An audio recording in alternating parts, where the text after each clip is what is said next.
So I could be completely wrong with this. I'm happy for you to tell me otherwise in the comments. And when you are down there, you can subscribe. But something is definitely going on with SmackDown because once again, we had an episode that did air last night. I wouldn't say it was bad, but I probably wouldn't say it was very good either. Now, it's certainly been an absolutely crazy week for wrestling because, of course, WrestleMania 43 got announced. It's going down in Saudi Arabia. You know my thoughts on that. We've talked about it time and time again. I don't know whether it did tie into this or it didn't tie into this because they were so preoccupied with all of that. But it is the Brock Lesnar stuff that makes me scratch my head. So far, this is the Brock Lesnar timeline, right? This is the story that I would tell you if you didn't watch wrestling or you asked me to give you a recap. Brock Lesnar returned after SummerSlam, being 2 years away, to attack John Cena. He then vanished for another 6 weeks when he came back on SmackDown last week to attack John Cena. We were then told we'd get an explanation on this week's SmackDown, and instead he fell out with R-Truth and he gave him an F5. I mean, he did say he was looking for John Cena, but I thought this was going to be the start of a show-long story where you cut to Brock in the back, where's Cena? Why does he want to beat up John Cena? For what reason, right? AJ Styles used to say that, which is kind of ironic, because my gosh, would I prefer AJ Styles versus John Cena. And look, I love R-Truth. I'm not totally over the moon that we just forgot about all the wrong killing stuff. I was enjoying everything he was doing with Aleister Black. I don't mind him being the goofy guy. He can be like Batman. That's his Bruce Wayne. And then he can put the mask on. But that's just been totally dropped, which is so weird because WWE last year was so good at filling in the blanks and making sure that everything was explained. So that was frustrating. And yeah, the opening promo went, 5 minutes? Which I don't have a problem with because some WWE opening promos go way too long. But they make some jokes about him being Ron Cena, which I did enjoy. But it was also taken away because you're like, okay, Brock, tell me why you did this. Tell me why you want to fight John. And I mean, listen, we got one more SmackDown before we get to WrestlePalooza. Still the silliest name of all time. But by then it almost feels like it's too late. I do not believe that Cena is on next week's SmackDown. I bet my bottom dollar that Brock Lesnar isn't because nobody's announced it so far. I know I keep saying this. It's become my catchphrase. You wouldn't allow any other superstar or wrestler in any other company's story to be, I came back and I'm not going to give you any word of explanation as to why I did this. And I understand if you say, well, you want to see John Cena versus Brock Lesnar based on their legacy together, whatever you want to say. But again, I'd rather see AJ Styles. I'd absolutely love to see Dominic Mysterio, who's now the AAA Mega Champion. Congrats to that guy. I love him more than anything. And there's probably a bunch of other people that I would have preferred too. So straight away, I was like, right, I don't get it. I don't understand what I was meant to take away from that. Unless we're going to do Brock Lesnar versus R-Truth next week, but we all know how that's going to go, right? Remember the debut of SmackDown on Fox? Still annoys me. But it's even worse these days when I look back. Poor Kofi Kingston, we never should have done that. I really would like your opinion on this, because maybe you see it in a different way. Maybe I just don't get it, like I am a bit stupid. But it really did put like a downer in my pants. I shouldn't have said that. But that was the first thing you see on the show, and then you're a bit like, all right, well, what's going to bring this back up? And all I say is thank Flubbins for Sami Zayn. Because we found out that Phoenix was going to be the first guy to answer his US Open challenge, as is brilliant. It was just excellent. I said this on What Culture Ups and Downs. Make sure you check out my SmackDown review. I freelance for What Culture, as you know. But they may have fought in different promotions. I don't see how they can done because Sami Zayn's been there like 10 years, and I don't know when Phoenix first came onto the scene, but it doesn't feel like that would have happened. But a brand new match, a fresh new match, an exciting match. Nobody thought that Phoenix was going to win the US title because it is an open challenge. You can justify it. I need more of this in WWE at the moment. This felt like the outlier. This felt different. Got a very clean finish. Phoenix hit the Splash of the Frogs, 1-2, ooh, goes to the Hurricane Rana, he gets it, but then he gets the exploder into the suplex. The exploder into the suplex? The exploder into the corner and Helluva Kick, 1-2-3. And if anything, you could actually use this as a stepping off platform for Phoenix, who kind of has been lost in the shuffle recently, which I'll just tie into other people that have been lost in the shuffle.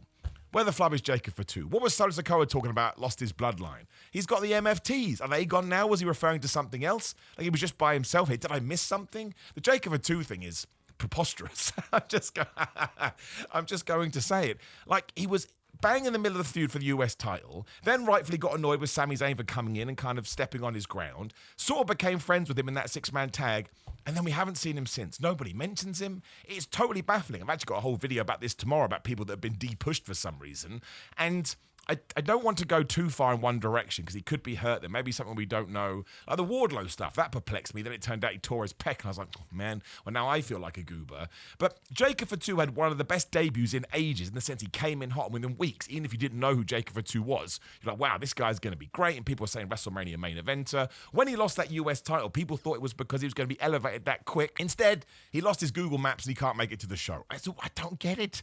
He should be the person to go after Sami Zayn. Now, it's interesting because it's a babyface thing, but I'm not looking at it from a character point of view. I guess I am. I'm looking at it from a story point of view. Jacob Fatu should be like, you now have that US title. That was taken from me. I will deal with Solo Sikoa, and then I'll deal with you. So, totally weird. Totally bonkers. Didn't get it at all. Now, when he does come back, it feels like you have to hit a reset. Talatonga, he's just gone. It was a really weird episode of SmackDown. If I was going to go through it beat by beat, well, we'll do it, right? Do you need to the Brock Lesnar thing? Absolutely not. Should you go out of your way to the Sami Zayn thing? Yes, that was pretty good. But it also kind of ties into the main event as well. Like, if you want to watch Drew McIntyre versus Randy Orton, you're going to love it, right? They're proper WWE main eventers. They know what they're doing. Cody Rhodes came back afterwards and clarified it will be Cody versus Drew McIntyre at WrestlePalooza, as Cody said it. He's all jacked now from being Garl in the Street Fighter movie. But it was just the finish where I was like, how much? I always try and remember I'm a massive nerd, right? And I remember 12, 15 years ago, whenever the flub it was, the punt kick was banned. But no one has said that recently. No one has made it clear that you can't punt kick people anymore. I don't see why you wouldn't be able to punt kick somebody in a match. Like, Drew McIntyre won this with the Claymore, which is just a kick to the face. So why can't Randy Orton kick people in the head? It was different when he was doing it outside of match regulations. So like that time he beat up Christian during the Raw pandemic, he was going to boot him in the head. I think he did do it, right? That's different. If it's happening outside of a ding, ding, ding, of course, somebody should stand in. But if you can't boot somebody in the head, it just makes no sense. It makes no sense. And we only did it to try and protect Randy Orton. Randy Orton doesn't need protecting. Randy Orton can lose to Drew McIntyre because, one, it may even make you go, well, can Drew McIntyre beat Cody Rhodes to the WWE title? Whereas here, he didn't really beat Randy Orton, did he? The referee stopped that. The referee got in the way. And then there was kind of some shenanigans with Drew sort of pushing Randy into the referee, but he was distracted. Turns around, Claymore kick, 1, 2, 3. The match was awesome. I'm not taking away from that. I really enjoyed it. But sometimes people have to lose. And if Randy Orton is going to go heel, which is absolutely the hint, and it's been for ages now, him losing cleanly, one, he can get away with it because, again, he's Randy Orton, but two, that makes for a better heel turn. Whereas now, it's just like, well, I guess he'd still be good because, again, he knows what he's doing.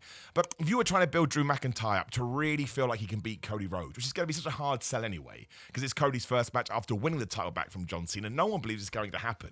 Smashing Randy Orton with that Claymore and getting the 3 would have been way better. I know that they're pros because they made sure they hit one Claymore and one RKO, but they moved themselves into positions where they weren't able to get the pin. That is my kind of wrestling these days. I'm so sick and tired of people kicking out at, 2 the first time you do a finish, because now we're all preconditioned to believe it's not even a finisher, right? It's a precursor. That's what you should call the first finishing move from now on. I hit a precursor, because it's never victorious, whereas I think these guys were aware of that, and, you could have done this on pay-per-view, which we have seen. But at the finish, I was just like, we can't have done it again, right? It's Britney Spears. Whoops. It's just, there always has to be something. Nobody can win. It's one of the reasons I love that Sami Zayn match so much. It's because they see Phoenix lower down the totem pole, which is why you want to do it with the higher guys as well. They thought, well, Phoenix can suffer a loss, that's fine. And it makes Sami Zayn feel like a bigger champion.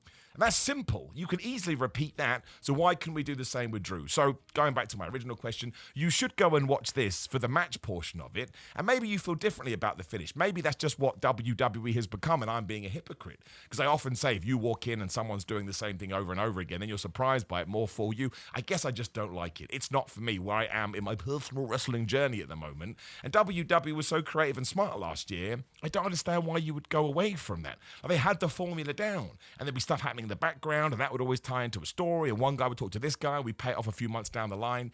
It feels a lot more rickety-wickety at the moment, and I much prefer it when it's not rickety-wickety. I don't want to say it feels like old WWE, it does kind of feel like old WWE.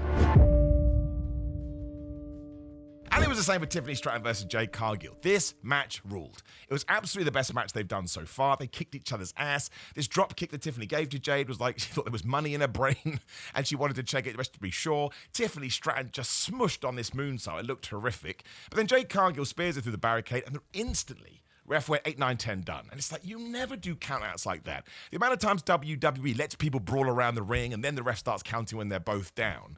And I get it. It's sports entertainment. You can do whatever the flub you want. But because it happened so fast, it really was a downer on what was an awesome match. Like, it was really, really good. And then Nia Jax attacking everybody. I had to check that I hadn't gone back to January. So had I fallen in time? Did I wake up or did I sleepwalk into a DeLorean? And I went 88 miles an hour. And now I'm back in 1956. And I've told you this. I love Nia Jax. She's flipping awesome. Nobody could do a Nia Jax match like Nia Jax. I'm going to say it until the cows come home. But it's not her fault. It could have been anybody. Pick any person. If you continue to put them in the same environment over and over again, eventually people are going to be like, we've seen this. Especially Tiffany Stratton. Tiffany Stratton's run post-Mania has been nuts. No proper feud back to Nia Jax. This weird feud with Jay Cargill, which kind of comes and goes, but we don't put them out in front of the people, let them promo against each other. They then negate all of that here by having a flipping awesome match, and it ends with nonsense and Nia Jax comes out, and we'll probably just do the triple threat match. Probably because Jay Cargill's going to win the belt but not beat Tiffany Stratton. Tiffany Stratton can lose. It doesn't even feel like as big a star as she did at the start of the year because she comes and goes. Like she has no idea what's going on. I'm sounding way too negative today, which I don't mean to, but as I've told you 1,000 times, being positive doesn't mean you ignore when wrestling isn't all that great. It just means we talk about it, but then also say, if you liked it, more power to you. I respect it. I love the fact that you loved it. It just didn't hit for me at all. And when the segment was over, again, if you came to me, should I watch it? Yes, with the match, but bail. As soon as the referee counts to 10, I just don't want... There's so many good women on that roster. In fact, you know what? We'll tie it into the other thing that happened, because that actually I did think was not great. Because B-Fam goes up to Julia and Kiana James and says, I've been busy.